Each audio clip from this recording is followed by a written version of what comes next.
it remains a challenge. So there's nothing really kind of a new breakthrough in this presentation, but nevertheless, I would like to really state that this is a culmination of all the detailed components put together, being able to demonstrate this large-scale simulation. So just in time, there was a, which one is a point light? Okay, here. So this experimental work was published by Sandia Group, Manning and Pickett.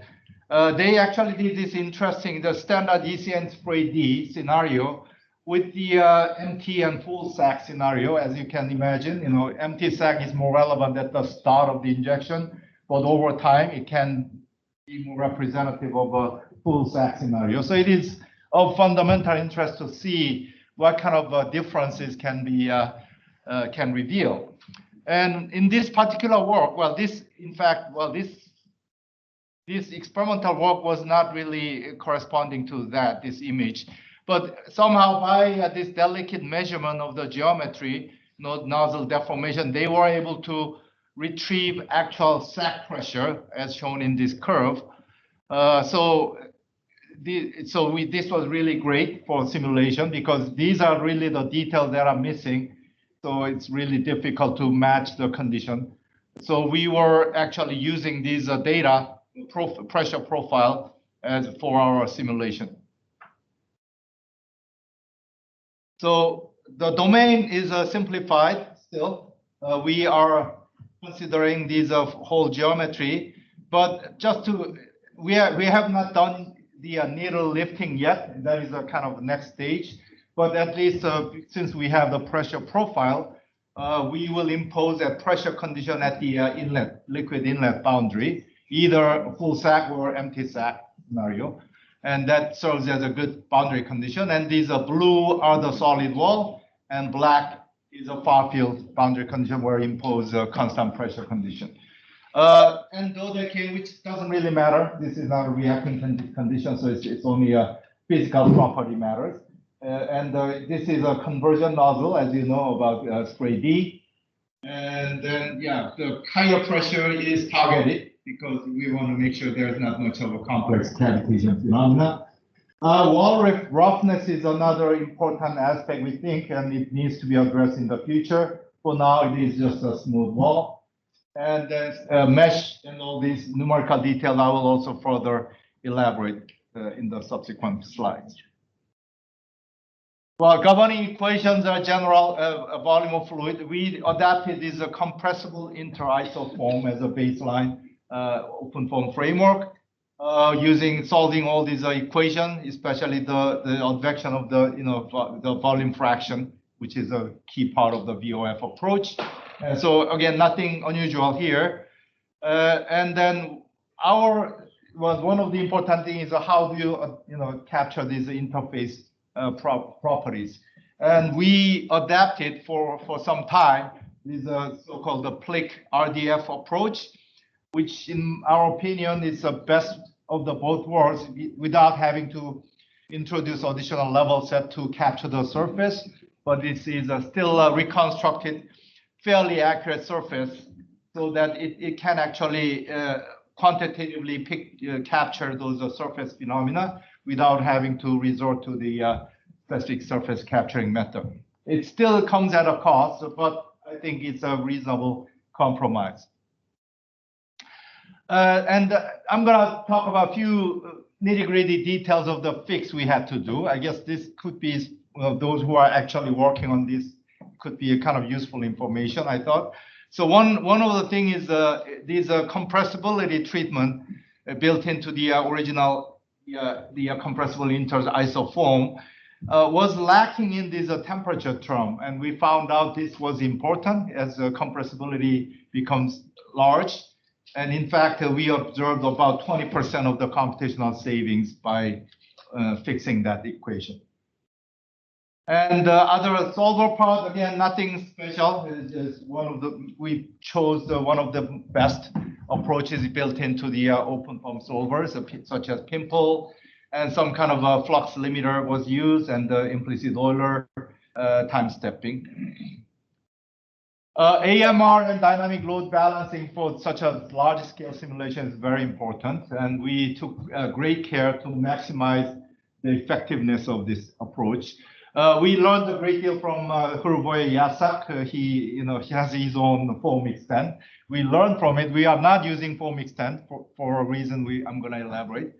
Well, obviously, I don't think I need to even elaborate on this because as you do the dynamic adaptive mesh refinement, the load changes. So that is the main challenge of the game, and we have managed to do it fairly well. And as you can see, there's all those refined mesh was following the dynamics of the spray fairly accurately. So another detailed part we have to pay attention is a meshing consideration. There are multiple different ways of doing this, the mesh generation. Again, long story short, I guess I'm not really an expert. There are a few mesh experts in this audience. I don't pretend to know any more than that. So we chose this snappy hex mesh. Basically, we wanted to make sure the Cartesian mesh is preserved as much as possible.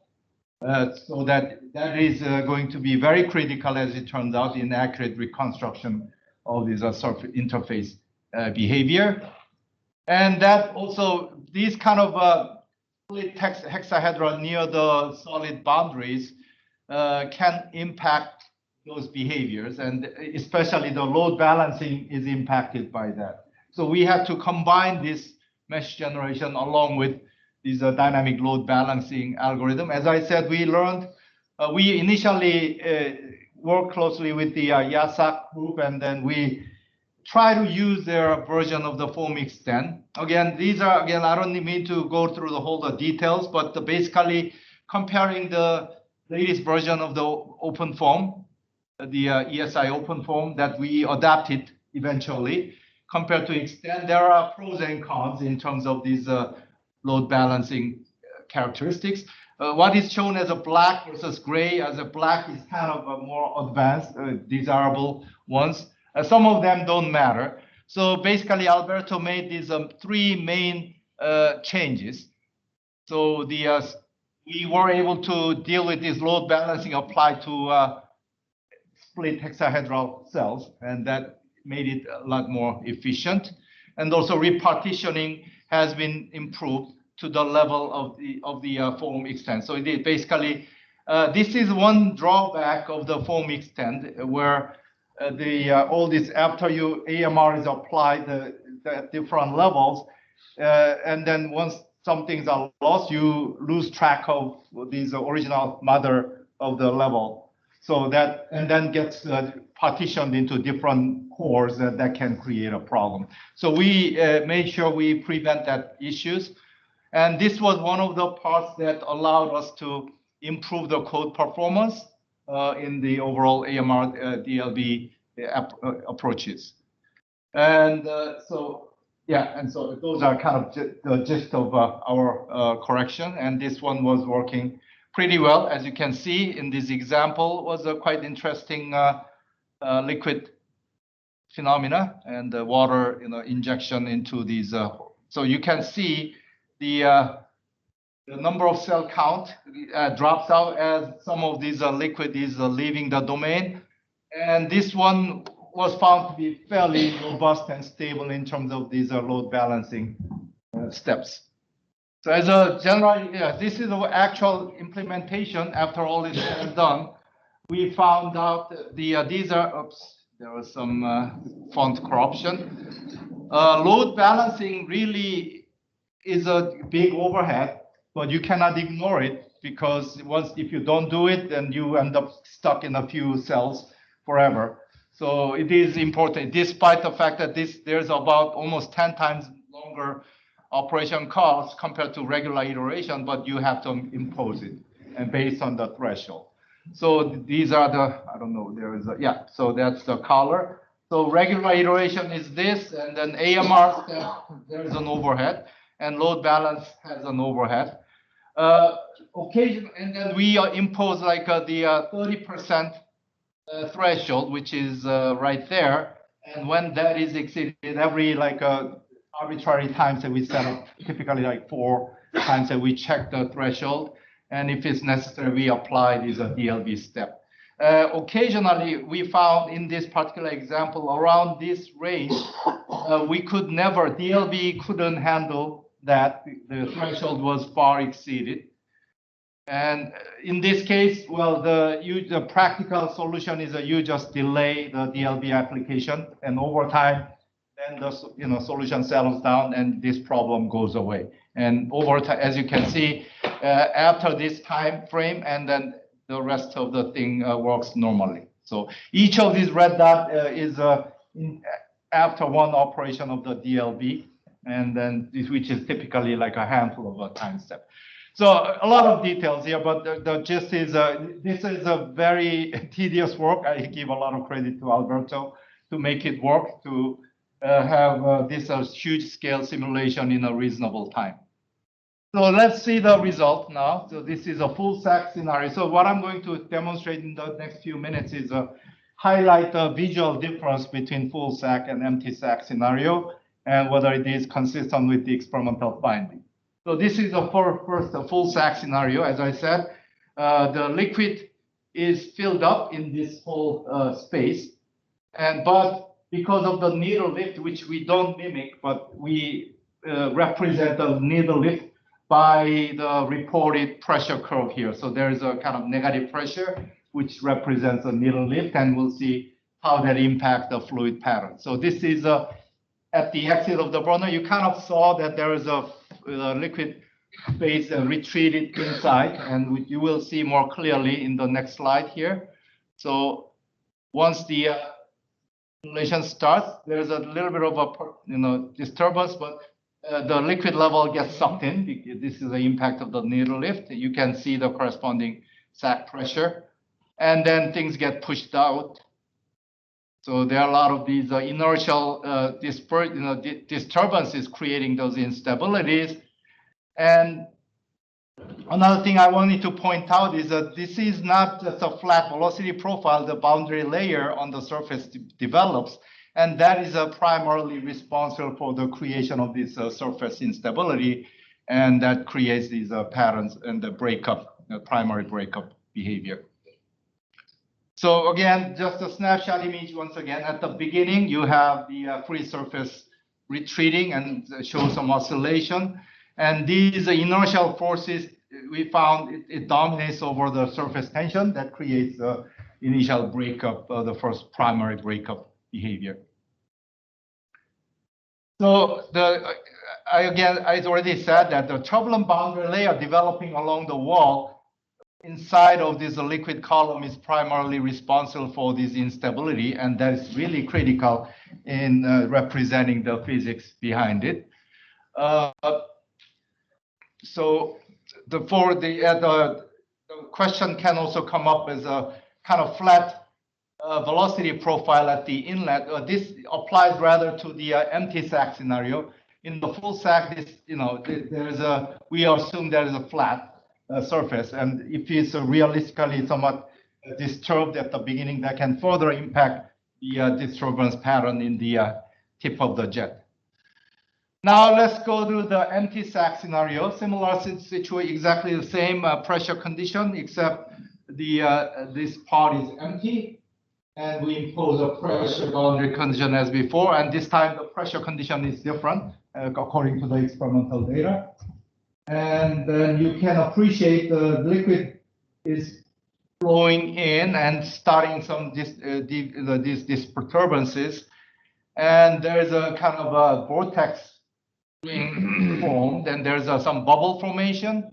You can clearly see there's a lot more of a turbulence going on, and there are even a lot of bubbles left over on the boundary, which didn't exist in the full sac scenario, obviously.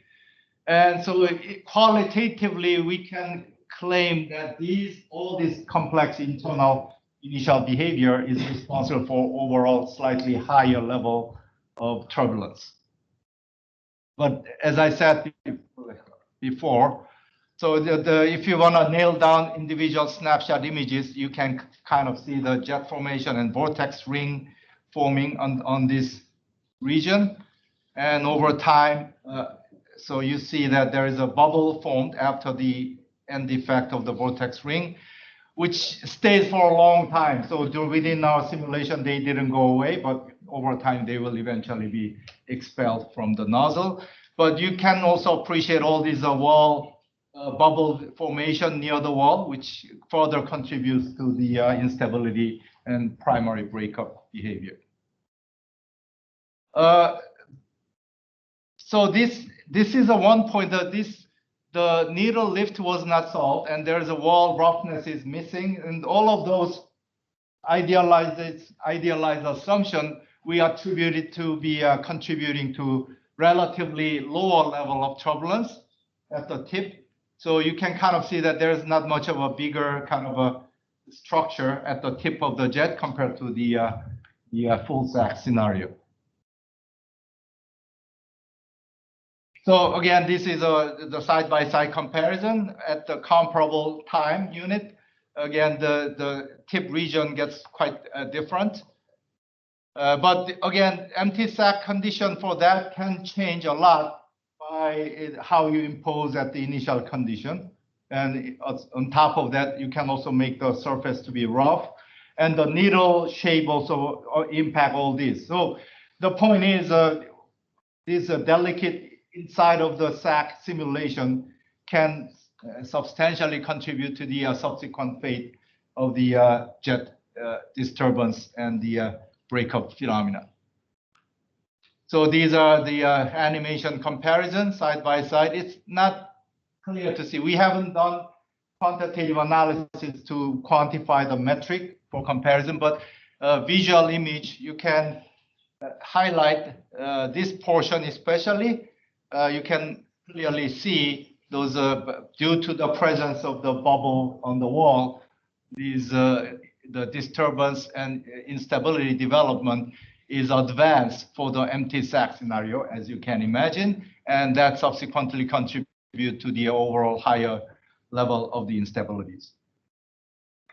So I think there was a kind of a summary, just to summarize. So again, this was a very visual qualitative demonstration. We have yet to conduct more detailed processing of the data, and Alberto just finished the simulation and left, and I need to follow him to do the subsequent analysis. Nevertheless, I think it was one of the state-of-the-art simulation of DOF at a very extreme condition. And we were able to reveal the difference between empty and full sac scenario, which to our knowledge has not been done before at such a level of fidelity. I think our approach is relatively, it's not absolutely the best, but relatively very high fidelity in terms of the way we capture the interface. And the load balancing AMR is again state of the art. We were able to run such a quite large scale simulation within reasonable core hours, about less than million, like less than 250,000 hours. We could afford it within like 100 million cells.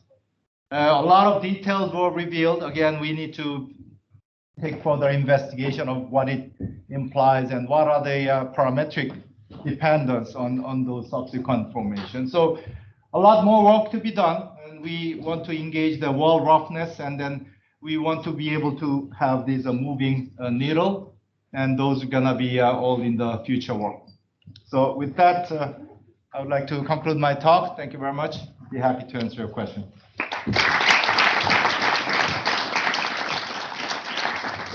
Any questions?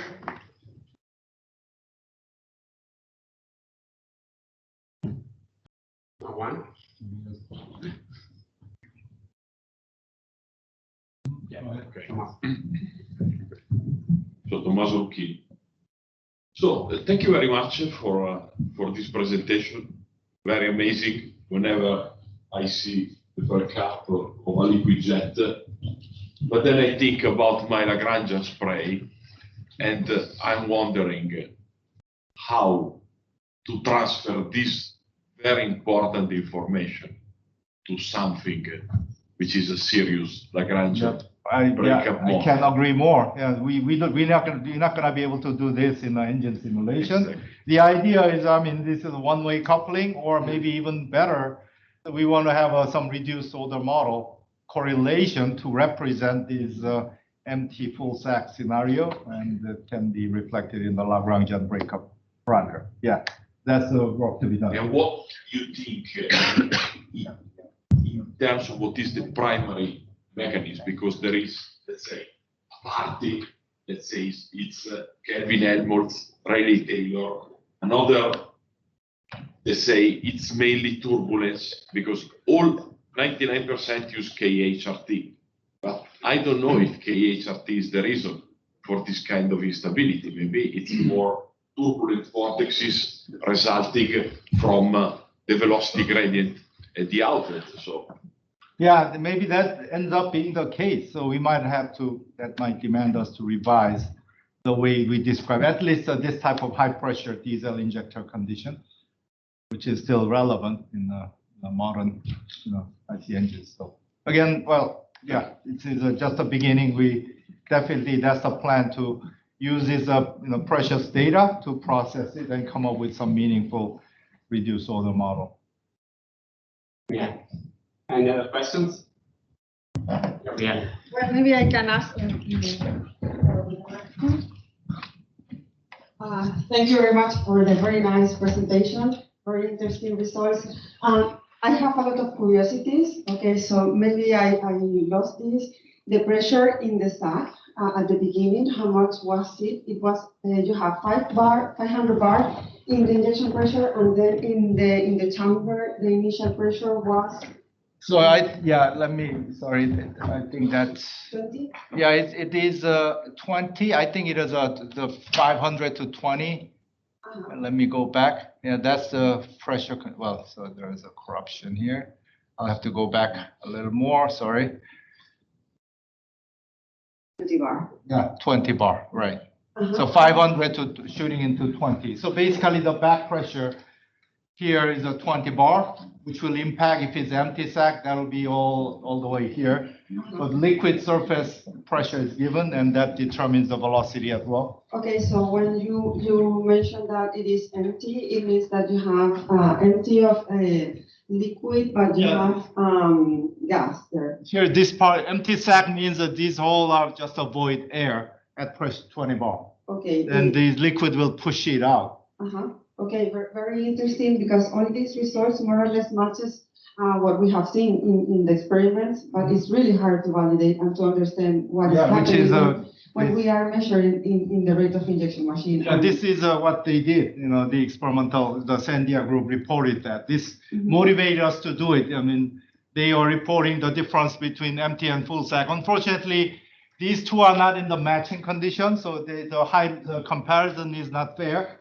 One is a 500 bar. I don't know why they had to do it this way, but empty sac scenario was a 250.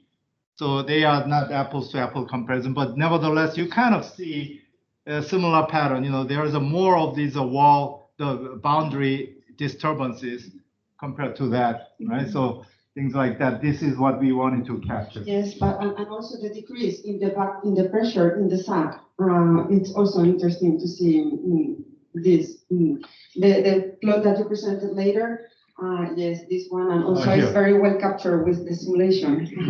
Have you seen that you can have some kind of sensitivity regarding the back pressure or the pressure in the chamber, just to see, and then we can maybe transfer that information to our modeling? Yeah, that is all. Yeah, so code is there. I just need to burn 10 million more hours to generate 10 different cases. I mean, we can do that. Yeah. It would be nice. I mean, I'll be in touch with you. Yes, really. Valencia group is also working. Important information. Yes. To track. So I'm just, again, this was the motivation. This is a very focused group of people who are kind of bragging about we got the tool.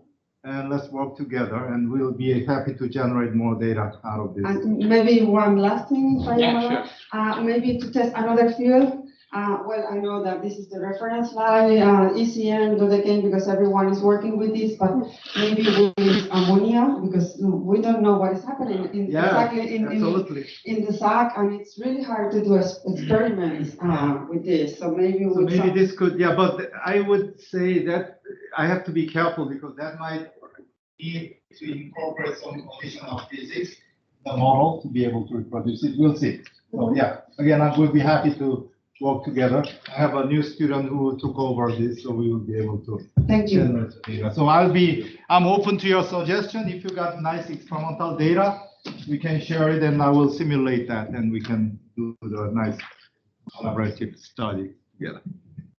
Yeah, very nice work. And in the interest of time, we need to move forward. And thank you. Thanks to the speaker again.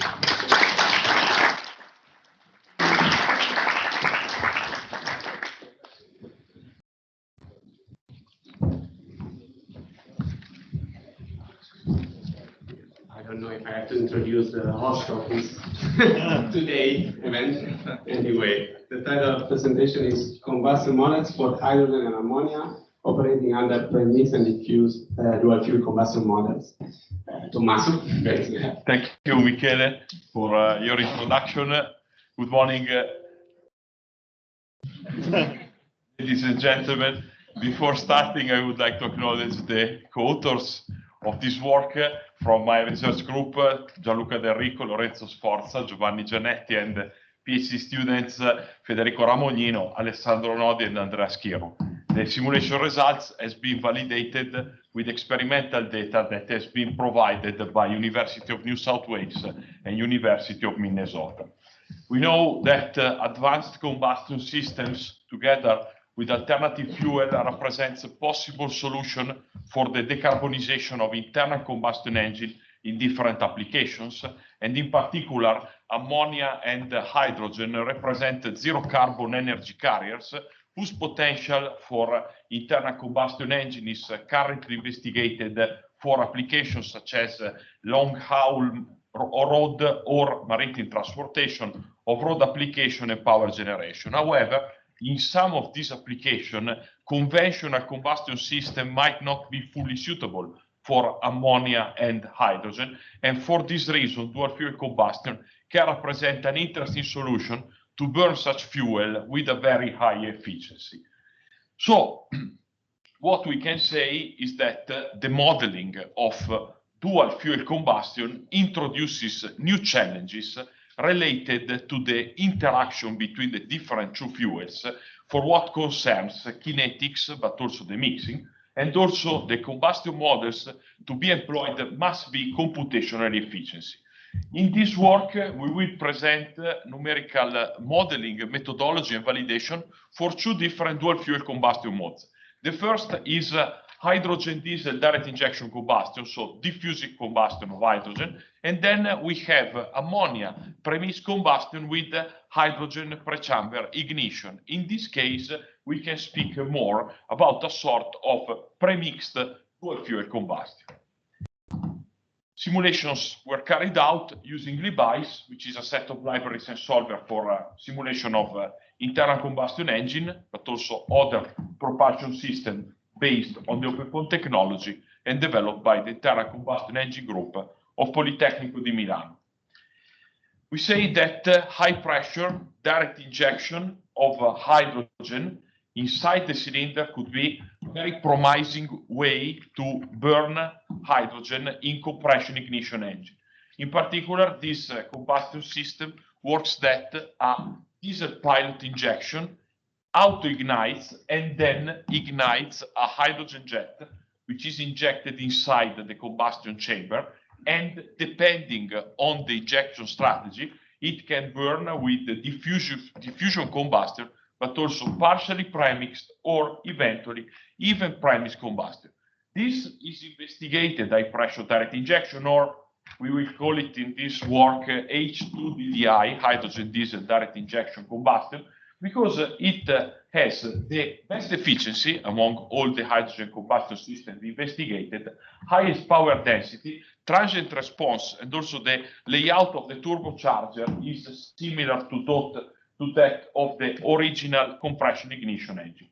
which are the challenges of the modeling of hydrogen diesel direct injection combustion, capability to correctly describe the ignition of the pilot fuel and the main jet, and predicting the effect of injection strategy depending on the relative timing of hydrogen and diesel injection. So the modeling of hydrogen diesel direct injection combustion, how it works.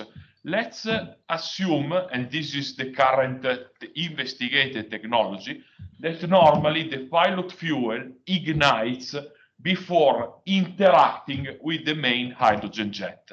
This makes possible to do some simplification, in particular to treat the kinetics of the two fuels separately with two different separated tables. So we have used tabulated kinetics with the so-called flamelet generated manifold approach. And we have one table for the pilot fuel and the other table for the main fuel. And then reaction rate and chemical composition in each cell is calculated as the weighted average of the corresponding tabulated values depending on the two different mixture fractions. In the real engines operating with HPDI combustion, ignition takes place because of the temperature diffusion from the ignited pilot fuel to the hydrogen jet. And in this case, what we will see is ignition due mainly to the progress variable diffusion. The tabulated flame structure. For the first fuel, which is the pilot fuel, we use the laminar diffusion flamelets, while for the second fuel, we have tabulated auto-igniting homogeneous constant pressure reactor simulation. Then we looked also at the combustion modeling in terms of turbulent chemistry interaction, because this plays a big role in diffusion combustion, also in a diffusion combustion involving two different fuels. The first approach we called PDF plus FGM assumes that the thermochemical state in every cell follows a defined probability density function, which in this work was assumed to be a beta function in the mixture fraction space and a delta function in the progress variable 1. We tried also another approach, the Eulerian Monte Carlo field, in which this probability function instead is predicted by the model. How this is predicted by the model? We introduce these stochastic fields, which are, I would call it, a statistical representation of the thermochemical state. So we have a certain number of stochastic fields. Average thermochemical state of the system is the averaged value of the corresponding stochastic field, and then for each variable in every stochastic field, we solve stochastic differential equation with a term, that is the stochastic term, which is generating a sort of variance and statistical distribution. This is a Wiener process, so we have for sure convection, diffusion, stochastic term, reaction, spray evaporation, but then also stochastic term and the mixing, which is modeled by the so-called interaction with the exchange with the mean. This is called Monte Carlo method, okay? So when you do this simulation, you start to be a bit, gambling sick, because it depends a little bit also on the number of the results are sensitive to the number of fields that you use. So you should, let's say, do it responsibly somehow. So the validation of hydrogen diesel direct injection combustion was done by simulating the constant volume experiments carried out at University of New South Wales. You can see here the detail of the vessel. In particular, we can see that in this case, a pilot injection of N-heptane ignites the main jet of hydrogen. The injector of N-heptane is located 12 millimeters above the hydrogen jet, and it's directed towards the hydrogen jet with an angle of 12 degrees. In terms of the conditions, ambient conditions are air, pure air, 21% of oxygen at a temperature of 890 Kelvin and the pressure of 5.2 megapascal. In all the experiment, you can see that the hydrogen represents about 95% of the energy share. So the amount of injected N-heptane is very, very limited. The simulations were carried out in 3 different operating points in which we have evaluated the model capability to reproduce the effect of the injection strategy. In the first condition, the 2 fuels are injected simultaneously. In the second one, the N-heptane is injected 2 milliseconds after hydrogen, and in the third one, N-heptane is injected 1.93 milliseconds before hydrogen.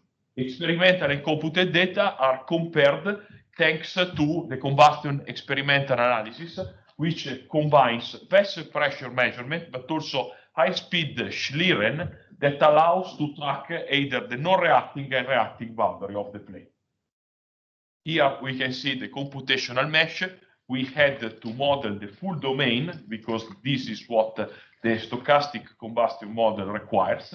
And in particular, we can see that we have embedded the fixed requirements to properly describe the evolution of the 2 jets, N-heptane and the hydrogen jet, and also their interaction. The turbulence model is K epsilon, and since the injected mass flow rate profile was not available, we have mainly tuned that to properly match the non-reacting hydrogen jet penetration. Then we have generated the 2 different tables, laminar diffusion flames for N-heptane and homogeneous constant pressure reactor for hydrogen, considering the same range of initial reactor conditions. I would like to also remark that the generation of the laminar diffusion flame was done with a Levi's utility combined with the DFB foam library from the Aalto University to accelerate the calculation of chemistry. And this allowed, I would say, quite to get this flame table in a reasonable amount of time, while the homogeneous reactor table was generated with a utility which was done using the OpenSmoke software in the context of a collaborative PhD project between our group and the CREC group. The Eulerian Monte Carlo field employs 60 stochastic fields. Here we can see the results of the first tested operating condition in which hydrogen and N-heptane are injected simultaneously. To characterize the flame structure, we have reported the temperature distribution on the symmetry plane of the vessel, and then to track the mixing, we can see blue isocontours corresponding to mixture fraction equal to 10 to the minus 3, and also to track the flame isocontour of normalized progress variable equal to 0.5. We can see that in this case, both the fuel are burning with diffusion combustion, and the 2 combustion models are almost predicting the same shape and evolution of the flame. We can also see that N-heptane is igniting mainly before interacting with the hydrogen jet, and then it transfers ignition to the main hydrogen jet. If we look at a comparison between computed and experimental data of the apparent heat release rate, we can start to see some differences between the 2 models, but also it's important to observe that we overestimate the ignition delay, and it's an overestimation of the initial delay of N-heptane. So even continuing researching conventional fuel kinetics is very important, even more important when we have multiple fuel combustion. So we cannot really stop research on fossil fuel because even a small amount of them influences the rest of the combustion behavior. We can also see that the Eulerian Monte Carlo field compared to presumed PDF is predicting a reduced peak of the apparent heat release rate corresponding to the ignition of hydrogen and a longer out-ignition combustion duration, showing that the proper probability density function on hydrogen distribution and of progress variable is producing better results. We can also look to a comparison in terms of flame morphology between high-speed Schlieren, PDF plus FGM, and Eulerian Monte Carlo field, and we can see that some details of the flame are better described by the Eulerian Monte Carlo field. Then we moved to the second condition, in which we can see that there is a lot of hydrogen in the domain. Then the pilot of diesel is started and ignites the jet. And we can see that in this case, we started to see a propagation of a partially premixed flame because there is a lot of hydrogen. And we can see that here, the two models are performing quite in a different way because presumed PDF, despite including the mixing effect on the mixture fraction, is predicting a very fast flame. The flame reaches immediately the edge of the jet, while we can start to see some flame propagation in the Eulerian Monte Carlo field. It takes a while before the flame is going to the edge of the jet.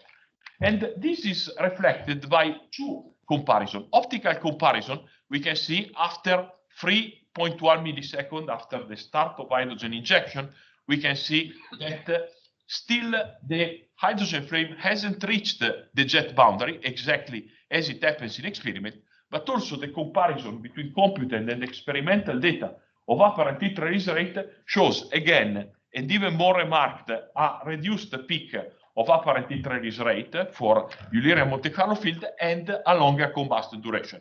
I'm pretty sure that if we could even describe in a correct way the auto-ignition of N-heptane, probably result would have been even much better than this for the Eulerian Monte Carlo field. I hope this paper is accepted for the symposium so that you can see even more results than that, because we tested more condition in the symposium, let's say, submitted paper than this. We can see that in the last condition I'm going to show, diesel N-heptane injected 1.93 milliseconds before the hydrogen. We can see that the diffusion flame is again rather well predicted, and in this range of injection dwells between N-heptane and hydrogen, so negative and positive, results are rather good. Again, we can see that Eulerian Monte Carlo field predicts always a slightly better flame shape compared to presumed PDF. Then move to the second part of the presentation. In particular, we speak about ammonia. We know that ammonia is a very interesting energy carrier, but limitations to use ammonia in conventional combustion system are the very low flame speed and high ignition delay. So how to burn efficiently ammonia? We could couple premixed ammonia in a spark ignition engine with a pre-chamber in which hydrogen is injected. So it's an active pre-chamber fueled with hydrogen. So in this way, we can compensate the low ammonia laminar flame speed by combining turbojet ignition, which is a volumetric ignition concept, and the high reactivity of hydrogen. This makes possible to burn efficiently ammonia in spark ignition engine with a reduced hydrogen to ammonia energy ratio. So there is even the potential probably to exploit a fuel reform. Let's see the validation of the approach. We have simulated the CFR engine that is currently operated at the University of Minnesota. We can see that the pre-chamber is placed in a housing which is placed in the side of the cylinder. This is the injector in the pre-chamber. Then we have a free nozzle pre-chamber. And what we have done so far was the evaluation of the effects of the injection strategy. So injecting hydrogen 70 or 30 degrees before the top dead center, and the effect of the injected mass inside the pre-chamber with a 1 millisecond injection duration or 2 milliseconds injection duration. We were very happy when they told us it's a CFR engine, because it's the easiest engine to be managed with motion, but then we discovered, let's say, two little complexities. The first is the presence of the shrouded intake valve. Of course, is perfectly managed by the moving mesh approach, and also the presence of the side housing that requires a dynamic connection between that and the cylinder using a arbitrarily coupled mesh interface. Then we can see the effect of the injection strategy. This is what happens inside the pre-chamber during injection for the baseline condition, and also after the injection. We can see that in the baseline condition, not all the hydrogen is trapped in the pre-chamber. Some of hydrogen leaves the pre-chamber, so there will be some, let's say, cells or some region where inside the main chamber we will burn a mixture of hydrogen and ammonia, while if we delay the injection, all the hydrogen remains trapped inside the pre-chamber, and we can see that this has an effect on the distribution of the equivalence ratio near the spark plug. Mixture is slightly rich, let's say 1.2, 1.3 for the baseline condition, and goes almost to phi equal to 2 for the delayed condition. And then we had to model combustion. Weather model we have already presented, so I will not spend a lot of time, but I can tell you the most important is the laminar flame speed for the turbulent reactor rate and the flame wrinkle factor. Galder correlation for the flame wrinkle factor. Laminar flame speed deserves attention because this is a laminar flame speed of a mixture of hydrogen and ammonia. So we found a very nice correlation from Pessina in literature that we used, but what is the limitation of this correlation is that it is valid until phi equal to 1.5. So it's necessary to extend it for the simulation of the combustion in the pre-chamber. For this reason, the extension was done with the approach proposed by Ravi for laminar flame speed with the equivalence ratio higher than 1.5, and we have also verified that this extension works by comparing the results from the correlation, from the new correlation with the simulation carried out for 1D laminar flame speed at different hydrogen ammonia ratio, also with particular attention to phi equal to 2, where you can see that the agreement is very acceptable. Then we can see in the movie the combustion process in terms of regress variable distribution, flame front correspondence between laminar flame speed and hydrogen mass fraction. The higher is the mass fraction of hydrogen, and the higher is the laminar flame speed, and the presence of 4 combustion phases that are pre-chamber combustion, jet ignition in the main chamber, followed by fully turbulent flame propagation that first happens in the housing and then in the rest of the cylinder. We then compared compute and experimental data for the baseline condition. We can see that in computed data, we can correctly predict the slight increase of pressure in the injection of hydrogen. The trend of pressure in the pre-chamber after ignition, it's important to observe that a perfect matching is, don't want to say impossible to be achieved, but it's very hard because inside the pre-chamber, the mixture is very inhomogeneous. So there are many variables determining the heat release rate, and then you can see that our pressure trace is very close to the experimental one and also falling perfectly inside the cyclic variability. What we are still not completely in a good agreement is the last part of the heat release rate, which is mainly corresponding to the prediction of the combustion in the cylinder in the last part may be affected by flame wall interaction. So it's something that maybe could be an interesting topic to study together with the activities carried out at Darmstadt. About the other two conditions, just one aspect. The condition with the increased hydrogen injection, double, has auto-ignition in the N gases. So we have a sort of spark-assisted combustion. We can see here the amount of left hydrogen before being reached by the flame front. So this is an aspect that must be included in the modeling. So also the chemical reactions with the tabulated kinetics inside also the fresh charge. So we can come to the conclusion that we have said new engines, probably new models. So 2 different dual fuel combustion, diffusive and premixed.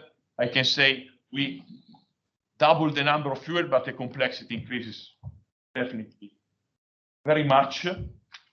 To what I think is that, of course, it's important to use tabulated kinetics because this leaves room to consider more complex flame structure. So maybe less species, more, let's say, accuracy in the description of the flame.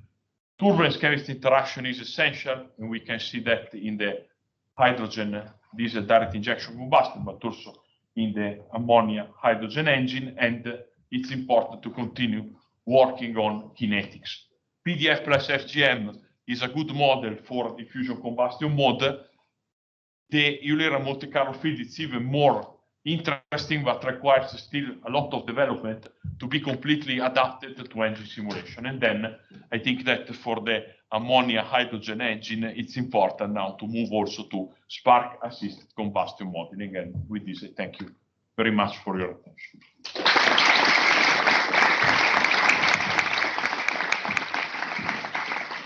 Other questions?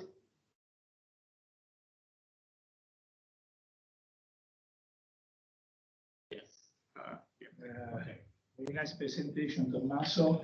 I have a curiosity about the initial condition for the computation of the turboinjected ignition.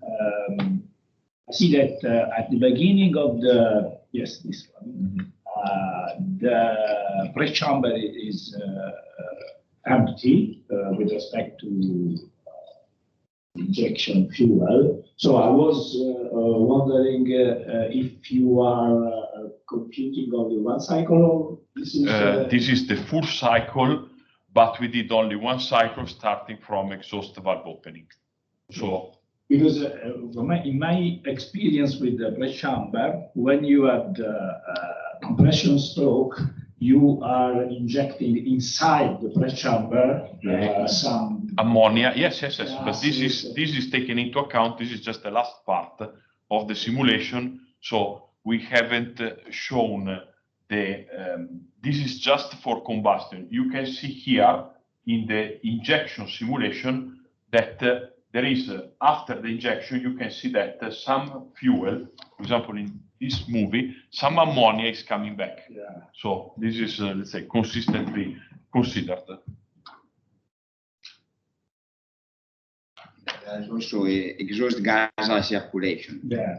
Because we start from PGR, and so because there is an overlap condition, so we have some exhaust gases that also are basically pushed nearby the spark plug, so they are pushed the top. So the effects in that case. And maybe it could be also that some fresh fuel cannot burn inside the pressure chamber. So maybe you can have traces of fuel from the previous cycle. But yes, that is, yes, it was the next step that could be done. First was to assess the modeling, because I think that this enables to start some first simulation with stratified hydrogen combustion, because we start from a correlation that was valid until 1.25. And the problem that in engines, in this kind of stratification, you need to have a bounded correlation for actual switcher. And also by doing 1D simulation of laminar flame speed, the point is that it is difficult to take into account of the quenching of the flame that you typically have at ultra-rich condition, that in 1D usually it goes to infinite, so it is not bounded. So I think that we must concentrate in our efforts there. thank you. I think there was. Hello, Hong Zhu from thank you very much also for a very impressive talk. I have just very small question. I know that for the premixed hydrogen, we need to consider the intrinsic flame stability, but for your diffusion hydrogen flame, is that necessary? Or? I haven't included in this result because this is a good point. Honestly, I was more now trying to understand if a homogeneous constant pressure reactor with some PDF was good. I would like to go to something like steady flamelets for hydrogen, so including better the effect of the scalar dissipation rate. And then from this, maybe from the steady flamelet, maybe inside the flamelet, trying to understand more the effect of the preferential diffusion. This is, let's say, the idea I have, because I cannot really do it in the CFD domain. But it's a very good suggestion. Thanks.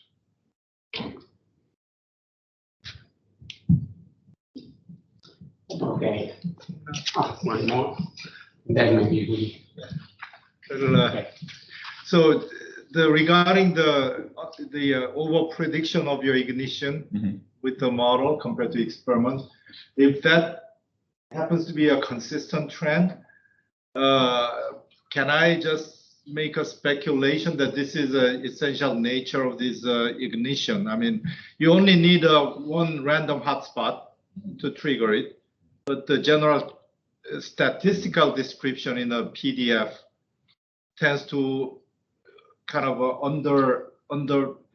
evaluate those effect of these outliers. So I don't know. Would you agree with that? Yeah, somehow yes, but since this kind of over prediction, yeah, it's a consistent over prediction. So I probably agree, despite I still think that for NFTane, all the mechanisms looks to be a bit always over predicting the ignition delay. This is a consistent trend because we tested several. They are all going towards this. So maybe there is something to do more without ignition of flames. I don't know. The quick question is, how rich does it get in the pre-chamber? Back to the pre-chamber. How rich? Okay, this is the picture. At the moment of ignition. Okay, so you see even more than 4. But near the spark plug, it's around, let's say, 2 or 1.5. Thank you.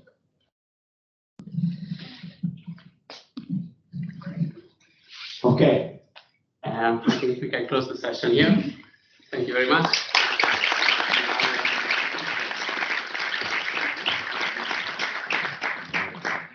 Okay, so let's try to be back from lunch on time at 1:30 so that we can avoid any delay.